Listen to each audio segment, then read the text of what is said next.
to the 21-yard line to Melvin Phillips. Phillips had nobody in front of him, but couldn't stop his momentum and winds up going out of bounds. But it's a first down at the City Hawks 21, 13-yard gain. Yeah, you know who else is breathing a sigh of relief a little bit? That bunch across the river at the Meadowlands Arena, because they're one game or half a game in a sense, and I'm talking about the Red Dogs are half a game behind the Sabre Cats in that 7-8 seed playoff race. Red Dogs looking to make the playoffs for a second consecutive year. Here's Lopez looking, and the catch made once again by number 22 Melvin Phillips, and very nearly picked away. Stooks tried to get in front of him, but nice play by Phillips to ward him off. And see what he's doing? He's looking up the board. He wants to see that pass. Now, how close did he come to step in front? Left side of your screen, you'll see him read the quarterback, see him just run in between. I don't know how he didn't catch that. Yeah. What did he do with his hand? It appeared as though it did. Again, left side of your screen, you can see number 9, Stooks. Well, it might have gotten there a split second before. They go to the fullback this time, Mike Jones. He tries to get into the end zone, and the big 235-pounder, who started his college career at USC and then transferred to Trinity International. Now you can ask me where Trinity International is. It's not near Tonga. No, you know what I'm going to say? That's one thing I learned when I got in the NFL is I've learned a lot about colleges. Because I always assumed the NFL, everybody, Alabama, USC, Notre Dame, Ohio State, those schools. But you go down the rosters, most of them are not from the big schools. You know, you got a 47-man roster in the NFL. You go down the roster of the schools. I mean, I went to St. Lawrence University. Not too many people, at least football-wise, had heard about St. Lawrence. Which is in St. Lawrence. It's in Canton, New York. Canton. Where Kirk Douglas went to school. You got to St. College? He went to St. Lawrence University. He was a wrestling champion up there. Pappas is hurt. It's going to be a tough one for this San Jose team. Where'd you go to school? Florida State. That's right. You're a Gator, right? I'm a Seminole. I'm a Seminole. What Gator? Now, they have football Freddie back. Freddie was a schoolmate of mine. Now, keep an eye, Pappas. It looks like he's looking at his left ankle. Left side of your screen. Yep. Wow. That's a turn. And then Carpenter fell on it. Ankle sprain. If you've never had one, if you have, you know, you can almost feel it swelling up on you. You know, as it begins to grow inside. Get that shoe off quickly and get the ice on. Right there, see that? Whoa. Right in there is where his ankle is. Hey, they kept Mike Jones out of the end zone, did they? Yeah. So we have third down and goal coming up as they go with Jones trying to get it in. 4:10 to go, third quarter. City Hawks with a 44-16 lead. And you know they got 2 shots at it because they're not going to kick the field goal. Now maybe they'll bring. Now they have brought Pappas around. You see him right there getting a little treatment in the tunnel. They have brought him around in motion. Of course, they can't do it because he's on the sideline. That'd be really motion. Long distance motion. There's Pappas. Undoubtedly the shoe's off. He's retaping it or putting some ice on it at this point and hopes to get him back in. On third down, they go straight up the middle again, and they did not get into the end zone. It'll be a 4th down coming up. Wow, and you know they'll go for him. I saw they brought Baker around, but they gave it to the fullback. Couldn't get in. Mike Jones once again. So 3:20 to go. They move from their own 17 and basically effortlessly down to a goal-to-go situation. But it's now 4th and goal, and they need about 6 inches to get into the end zone. Wilkie Bazile. And down here it's just strength against strength, and you know, both the offensive line and defensive line trying to get underneath to get the leverage to push their guy back. Whoever gets underneath does a better job, wins this battle. Jones, the fullback. This time, he kicked Baker out of the end zone. City Hawks with a great goal line stand as Chilcote comes up with a tackle against Shallon Baker, and the City Hawks have kept San Jose out of the end zone, and the lead is still 44-16. Well, again, you saw the penetration by the linebacker Chilcote. just watch it unfold here. Chilcote, see him get through there, make the play. Ooh. Also got help from one of the defensive line, could not see the number. Chilcote wrapped it up. Look at that. Do not see that happen very often in Arena Football League play. The second time this year the City Hawks have pulled it off. Now, you know what I'd like to see here, go long. Well, that's what he's doing. Perez is going long for Davidson, and it's incomplete. McGurk covering on the play. Pretty good coverage. He's and there's a penalty in the end zone.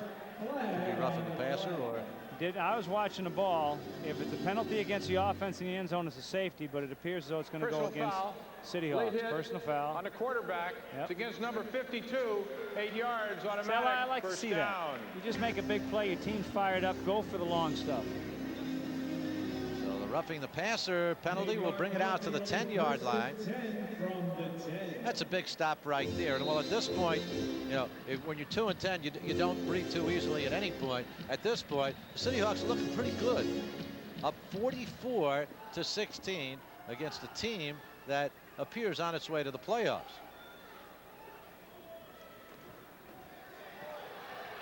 That's midfield. And taken out of bounds, Wayne Morris.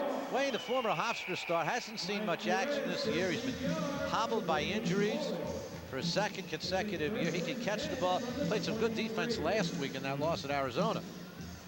Now that last penalty against San Jose, their first penalty of the day. How about that? And they're a team that picks up quite a few of them. Yep. But they have, while they're a team that doesn't pick up too many turnovers, they've certainly picked up a bunch of them today. 5 turnovers in the first half. City Hawks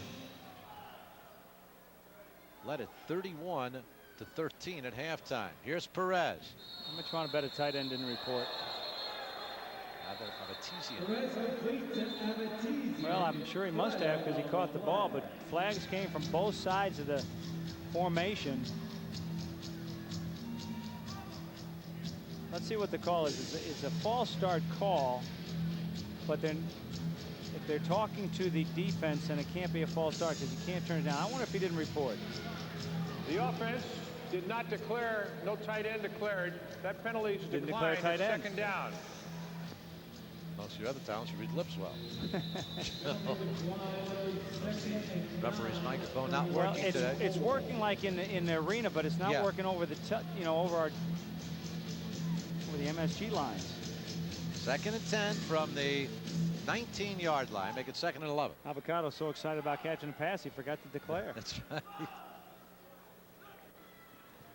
Perez going short again. Stooks drops it. Yeah, that's been the one negative today. I mean, here are the City Hawks winning this game 44-16, and we talked about it in the first half. They dropped 4 balls on Perez. That's at least the 5th drop of a perfectly thrown ball by Mike Perez. And the defensive back stalwart was playing off about 15 yards, so Stooks had, no reason to hurry that thing up, but he just fought it in and didn't catch it.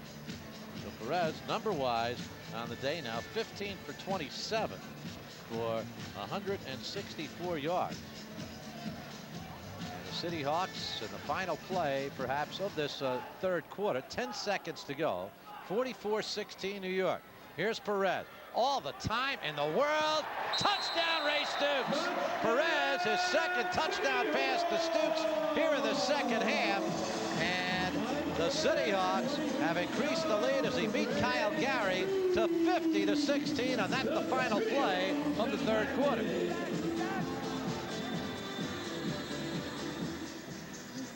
Good job by Stooks, just running a post pattern. It'll come from the right side of your screen. You'll see him right there, beats his man.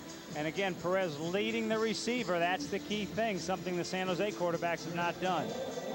Big day for Ray Stooks, his 5th reception of the afternoon. 50-16, New York.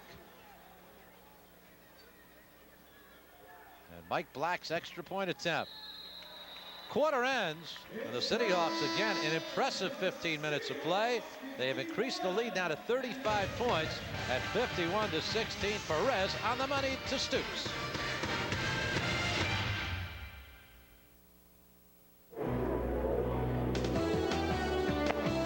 A couple of touchdown passes this afternoon. Chuck Shelton alongside, and what has been a scoring smorgasbord, one might say.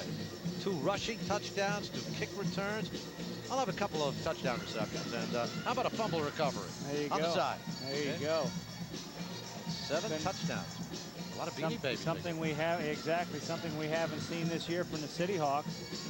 And they just put it all together in this, the 13th and next to last game of the regular season. 5 turnovers in the first half. Carpenter had a couple of interceptions. He's also returned 2 kicks for touchdowns. That's 3 in the last 2 ball games. And Pappen is back now. He bobbles this one. It's picked up by Baker. Baker at the 5. Baker tries to get outside. Schaff turns him back inside, but he breaks away. But Otis Moore from behind just got his hand on the jersey and was able to bring him down. So San Jose will put the ball into play at about the 22-yard line. You know, they've run 31 plays today, San Jose. 14 have been rushing plays. And they have not scored a touchdown here in the second half. Nice play by Otis Moore, number 99. Got to find big number 99. Still don't see him. You'll see him shortly, though. Pappen can't control it, so Baker takes it. There's 99. Just watch him shadow him. Now, he doesn't quit. Otis Moore does not quit. Gets him by the back of the shoulders and pulls him down. 1st and 10 for the 22. And a bobble right there. They're having trouble holding on to the football. Melvin Phillips. Melvin Phillips. 4 touchdown receptions this year. And Ron Lopez, who started the game, that was pulled for Brian Martin. Lopez now 5 of 12 in the game. And a 2nd and 10 from the 22. We're in the 4th quarter, and the City Hawks are leading in this game 51-16. That's What was the 5 score? touchdowns. 51-16. 5 touchdowns. 35-point differential. Matt Hoslick jumped offside. And Hoslick wound up with a sack right back there on quarterback Lopez, and wiped that one out. I think they'll call that an incomplete pass and then just come back and Hoslick saying it's against.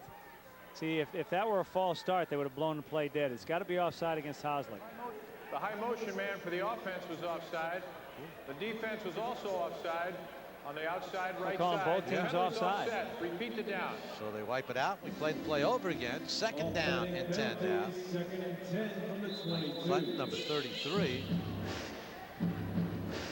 City Hawks with a 35-point lead here in this 4th quarter. They led 14-7 at the quarter, 31-13 at the half. Somebody just fell over at home when you mentioned that score. Here's Pappen trying to break a tackle, breaks one, then he fumbled the ball because he was down. Whistle had blown. Pappen landed on his back, still had the ball. And the ball down at the City Hawk 21 now. Still shy of the 1st down. It'll be a 3rd down and a long 2. They are 2 for 5 on 3rd down conversion. They're hurrying the plays down. Lopez with a lot of time goes deep to Pappen. Can't grab it. Overthrew him. He had him too. He had Carpenter beat a step in the end zone, but he ran out of playing field. Well, that's what you have to do. You have to lead your receiver. He has been throwing it short and allowing Carpenter or whoever to come back in and make the play. This is collided with the boards. This is the nature of football in Arena League. At least they're padded. And last time he collided on the sidelines and went through the door. So here's the 4th down and 2 now. Lopez throws. Pappen has this one 1st down. Tries to get around Carpenter, who takes him on the boards at about the 12-yard line. So it'll be a 1st down for San Jose. But the City Hawks have kept Mr. Pappen in check today. His 5th reception of the day. He has yet to score. He has scored 1 touchdown on a run and 1 touchdown on a pass reception. He has scored both their touchdowns. Here's Lopez throwing over the middle of Hernandez, the tight end, who takes it down to the 3-yard line. Now, let's see what the City Hawks can do, and let's see what San Jose does. Last time they were down, of course, it was in late 3rd quarter. It was down at the other end zone. They had the ball down about the 3-yard line, tried to run it in 4 times, couldn't do it. Very tough to pass here because of the nature of the short and narrow end zones. 2nd and 1 from the 4-yard line. Lopez will pass. He has Pappen for a touchdown, but we got a flag.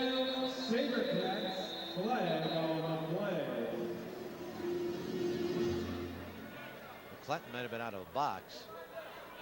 75 of the defense was lined up too wide. That penalty's declined. There's Matt Hoslick, the defensive end, lined up too wide, so it'll be declined. SaberCats score their touchdown. Pappin with his